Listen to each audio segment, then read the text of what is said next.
So the saga of the RCVs continue.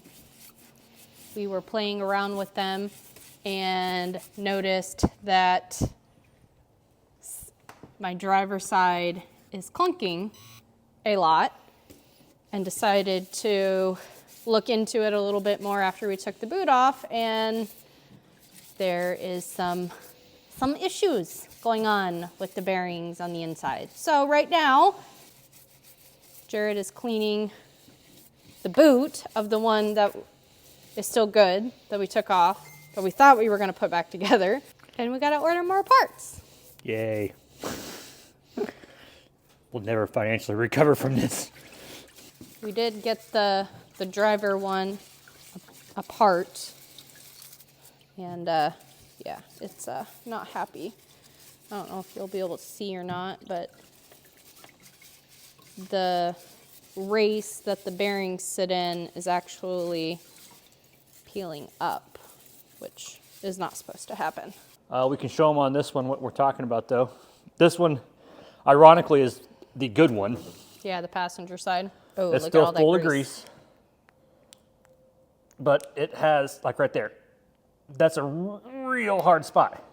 And it shouldn't do that. And then it clunks back in, and it's... And I heard she was trying to show you the bearing race in here.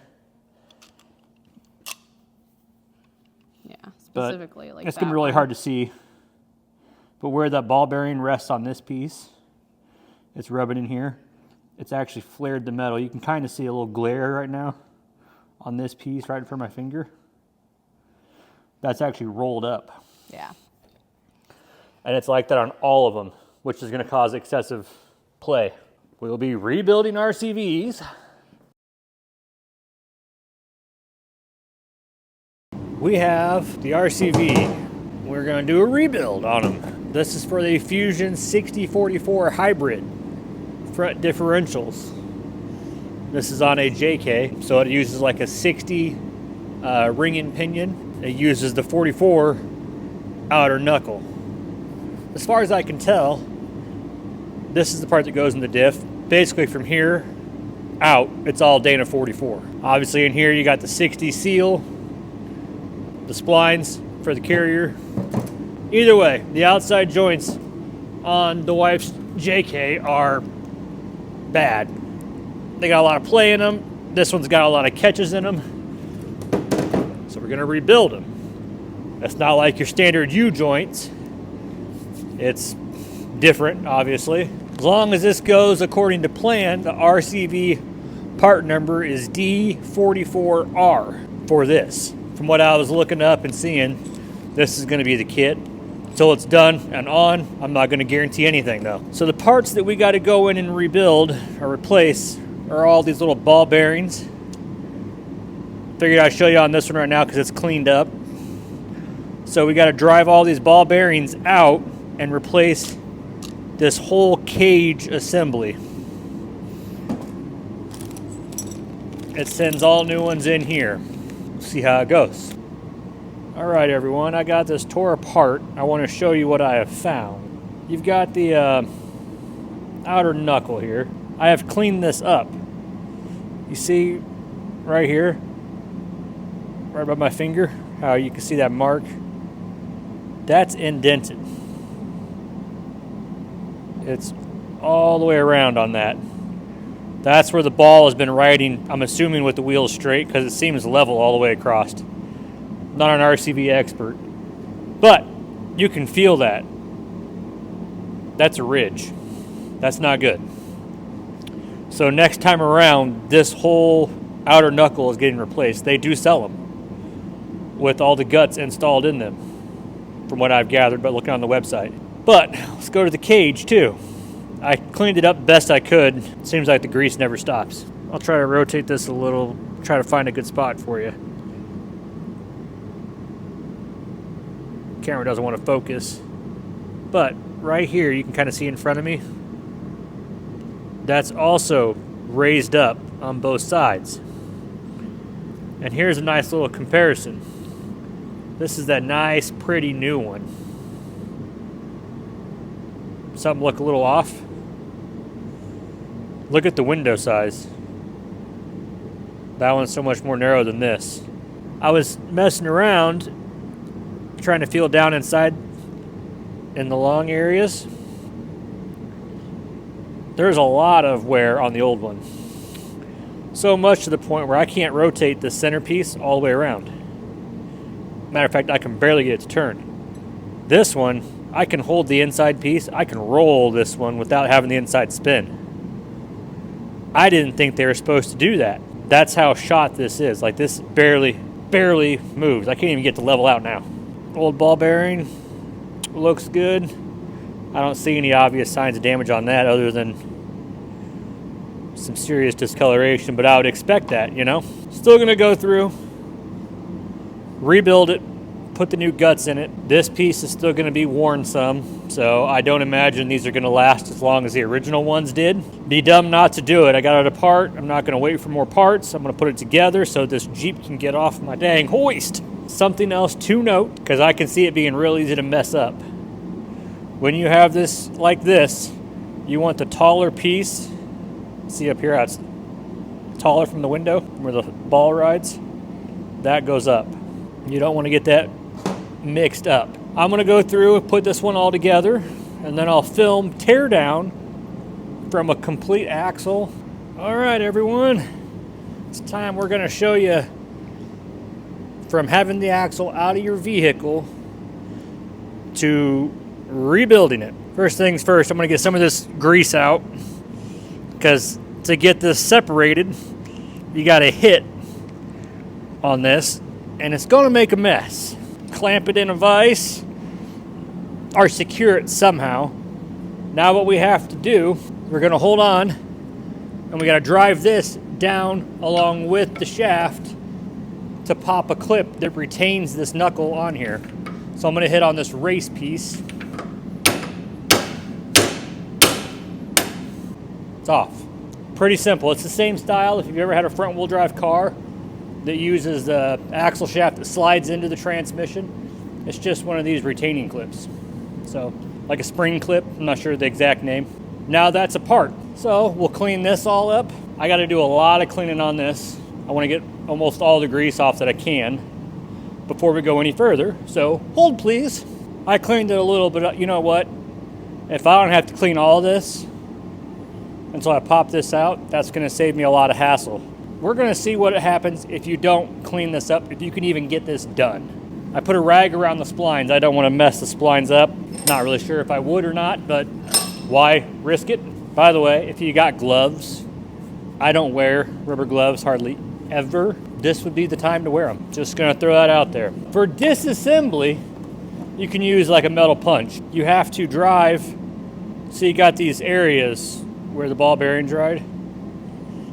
You're going to drive this down, and it's going to push this ball bearing up. Then you pop it out. So I'm just using a standard metal punch. Well, this one's not standard, but a metal punch. I'm going to hit on that race.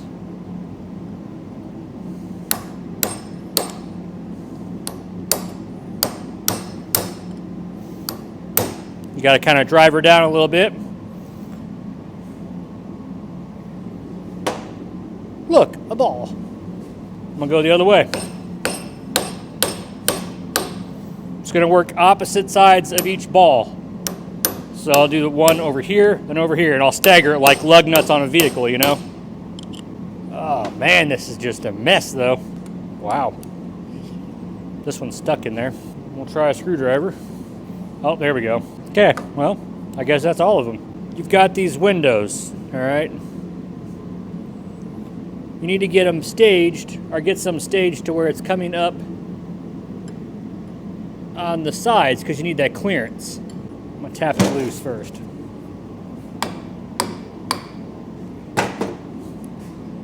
Let's see, maybe it, okay. Well, then it just falls out. So, I don't know why it was, either way, it's out now.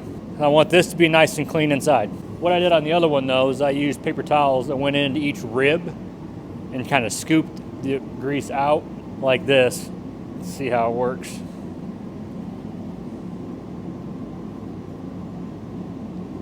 On the other ones I did the solvent tank and all that, but I was concerned about getting all the residue off because the solvent was leaving little bit of a residue. So if I can get away without using an actual cleaner, I might try it. I mean, it should work. I don't have to clean anything else. Just this knuckle and then the axle splines. I'll hit the splines with brake cleaner though, where it goes into the CV itself. I know there's metal shavings in here somewhere because there's a lot of wear. Obviously the metal shavings can't escape, so it's in this grease. Start with fresh grease. RCV grease is expensive. We all know that. And it's a special grease, like I think they call it a 00 grease. I'm not gonna be the guinea pig and try some other brand. I had somebody look into other 00 grease for a grease gun. It's all expensive. Just stick with RCV. This is looking pretty clean at this point. I don't know if you can see it. Not really in this one. Above my finger, there is a rib that's worn in. So both for driver and passenger side will need replaced next time around. We'll be buying the entire piece. Comes with the guts already in it. What you want to make sure of is the inner piece too. You want to make sure you get that oriented properly. So you got the short end, tall end, and this recesses in more. Not this way. See how this sticks up more? It's the other way. I'll show you. See how it's got all these curves in here? Those go down in the axle. Tall end up, the weird curved bottom or curved piece goes in there. That's how it came apart. That's how it's going together. Same thing, you have to line up the windows, or I'm calling them windows in this whole video, but where your ball bearings ride, you gotta line up those to drop in here. Okay. Now I had to tap it in place. Just like that. Rotate it the way you need it to be. Line up a spot. I got it sticking up. I'm gonna set the ball bearing. Here's where you need a brass punch. After pounding those out, I can see on that metal race that the metal punch is damaging it. Brass punch. Don't put them in there and damage them while installing them. That makes no sense. Little tip. This brass punch right here came out of a rental tool kit because brass punches are very expensive. A rental tool kit from AutoZone, fuel pump replacement kit. The OEM brand part number 27160. It's a rental program. You can go in, I don't know what it costs, maybe it's $200 deposit, I don't know. You pay for it, you pay $200, put it on a credit card or whatever. Take it home, use the brass punch, put it back in there, take it back, get your money back. You don't have to own one, but you need to use one for this. I would not damage this just because you don't have a brass punch. And I'll be honest, this is the only time I've used one. I'm glad that I have it. Because you gotta set the ball bearing in there a little bit. I have to tap it in the race a smidge and then tap it down. Now, I am going crisscross just like a lug nuts on a vehicle. The more you get in there, the harder it gets to move, obviously, right? So when I got down to the last two, it got a little more tricky, and that's where I'm at right now. Not quite enough yet. Gotta go down a little more. There we go. Okay, add the other one in there.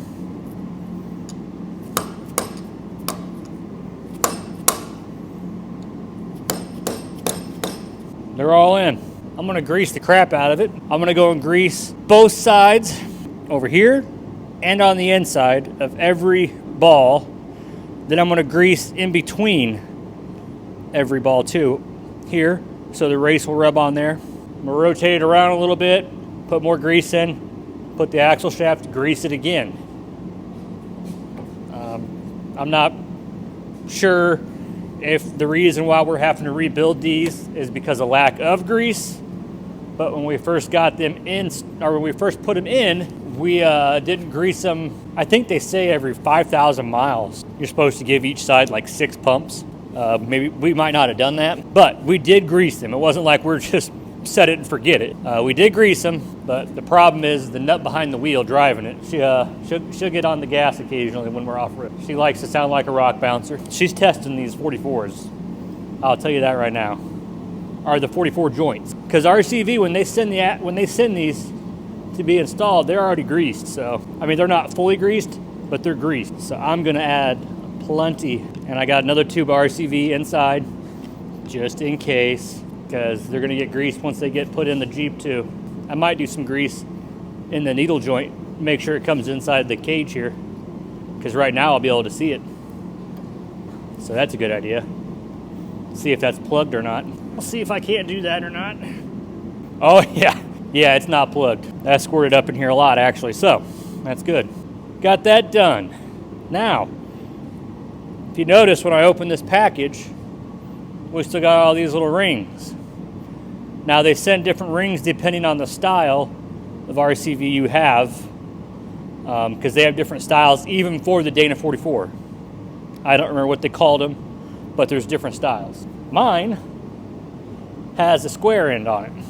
It's got the square ring on it. I don't suppose you technically have to replace this, because this style, I mean, you can pop RCV axles in and out using the same clip. Other things use it too. That's all I can think of right now, though. Might as well throw it on here. Oh, she gone. All right, so it was a square one. Pops off easy.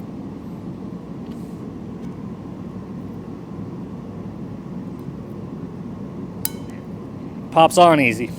You just kind of get it to where it starts splining. And that's right there. Oh man, this is the long axle shaft. Okay. Oh, yep, I'm not quite tall enough to do this on my vise, I don't think. Oh, there it goes. Okay. Boom. Boom, baby. Kind of rotate it around a little bit. Oh yeah. It actually spins now, you see that? That's a nice touch. It might actually survive. Then another thing I've been thinking about doing, but it's a little spendy. Thought about getting a Milwaukee cordless grease gun just for RCVs, because the precision that it has per pump is crazy. So you could set it for 6 pumps, put it on there and just pull the trigger. You got 6 full pumps. Unlike right now, this, probably about half of it's a pump. Like you got this dead spot, right? And I've bled it and everything. Milwaukee though, pull the trigger, baby. No play. Boom. All right, guys. Just like that, we have 2 RCV rebuild kits installed. Okay, they're both in. Moral of the story, take your outer knuckle off to get these in. Yep. Otherwise you'll ruin your snap ring. Yeah. Trying to get the boot over it. I'm this just one gonna actually throw. didn't go as bad. Well, it was the old boot and it was already Well, all and I was going to loosey-goosey. say we had heated it up just a little bit to get it off. So. Well, and we also drove it off the bigger end, so Yes. this end's expanded. Yes. Moral of the story is, if you got RCVs, don't bother with ball joint deletes, because those two just don't jive together.